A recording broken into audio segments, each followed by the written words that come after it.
گزرنے کے ساتھ دب گیا تھا۔ اب لوگوں کو پتہ نہیں تھا کہ وہ کنواں کہاں ہے۔ اب وہ یہ عبد المطلب کیا کرتے، وہ کھدائی کرتے آس پاس۔ لوگ کہتے، لوگ مذاق اڑاتے، یار صرف پتھر ہی نیچے سے نکل رہے ہیں اور کنواں تو کوئی نکل نہیں رہا، کتنی محنت کرو گے؟ بہرحال یہ اپنی ایک لگن میں کہ بھئی مجھے وہ ڈھونڈنا ہے، تو روزانہ اس طرح وہ کھدائی کرتے رہتے، لیکن کنواں برآمد نہ ہوتا۔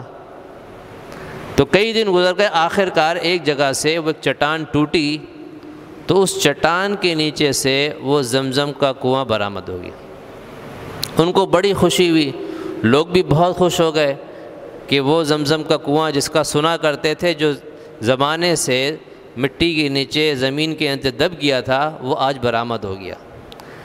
انہوں نے اس کنویں کے نکلنے سے پہلے، ظاہر ہونے سے پہلے منت مانی تھی عبد المطلب نے کہ اگر یہ کنواں ظاہر ہو گیا تو میں اپنے 11 میں سے کسی ایک بیٹے کی قربانی دوں گا اللہ کے لیے، اس کو اللہ کے لیے قربان کر دوں گا۔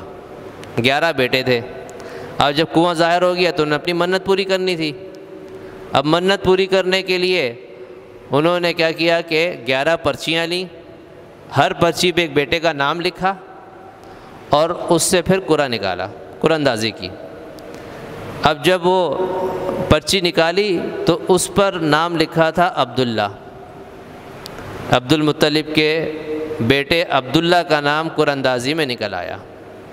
اب انہوں نے کہا کہ بس چونکہ میں نے منت مانی ہے، اب میں اس کو لے جاؤں گا اور اللہ کے لیے اس کو میں ذبح کر دوں گا۔ اب یہ لے جانے لگے تو اتنے میں ان کی بہنیں دوڑتی ہوئی آئیں اور اپنے ابا کی منت سماجت کی کہ ہمارے بیٹے کو ذبح نہ کرو۔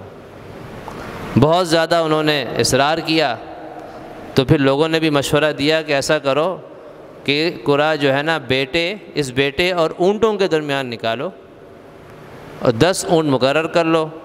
چنانچہ انہوں نے پھر دوبارہ قرعہ اندازی کی، ایک پہ اسی عبداللہ کا نام لکھا اور ایک پرچی پہ اونٹوں کا نام لکھ دیا، اونٹ لکھ دیے۔ تو جب قرعہ اندازی کی، قرعہ نکالا تو پھر عبداللہ کا نام ہی نکل آیا، یعنی گویا کہ اب دوبارہ یہ منت پوری کرنی پڑ گئی کہ بھئی بجائے اونٹوں کے عبداللہ کو ذبح کرنا ہے۔ انہوں نے کہا نہیں 10 اونٹ اور اضافہ کر دو۔ پھر دوبارہ قرعہ اندازی کی، ایک میں بیٹے کا نام، دوسرے میں 20 اونٹوں کا نام۔ تو دوسری دفعہ قرعہ اندازی کی، پھر عبداللہ کا نام، پھر 10 اونٹ اضافہ کر کے پھر قرعہ اندازی کی، پھر عبداللہ کا نام۔ 10 اونٹوں کا اضافہ کرتے رہے، لیکن ہر دفعہ نام نکلتا عبداللہ کا، یہاں تک کہ 100 اونٹ ہو گئے۔ اب جب آخری مرتبہ 100 اونٹ پورے ہوئے، اس میں جب پرچی نکالی تو اس میں اونٹ کا نکل آیا نام۔ تو انہوں نے پھر بیٹے کی جان بچ گئی اور 100 اونٹ انہوں نے اللہ کے لیے قربان کیے، نذرانے کے طور پہ کہ ان کے ذریعے سے زمزم کا کنواں ظاہر ہو گیا۔ تو وہ 100 اونٹ آپ صلی اللہ علیہ وسلم، دیکھا جائے تو آپ صلی اللہ علیہ وسلم نے حج کے موقع پہ بھی 100 اونٹ ذبح کیے، نہر کیے۔ بہرحال وہ تو حج کا الگ معاملہ ہے۔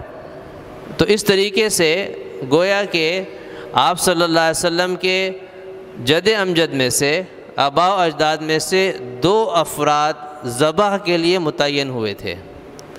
اس لیے آپ صلی اللہ علیہ وسلم نے ایک موقع پہ فرمایا کہ میں 2 ذبیحوں کی اولاد ہوں۔ ایک حضرت اسماعیل علیہ السلام ذبیح اللہ تھے،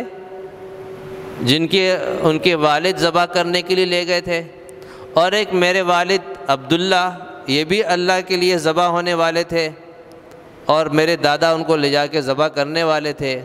لیکن اتفاق کی بات ہے کہ وہاں پر اللہ تعالیٰ کی طرف سے دمبا بھیج دیا گیا کہ بجائے حضرت اسماعیل علیہ السلام کو ذبح کرنے کے دمبے کو ذبح کرو، اور یہاں پر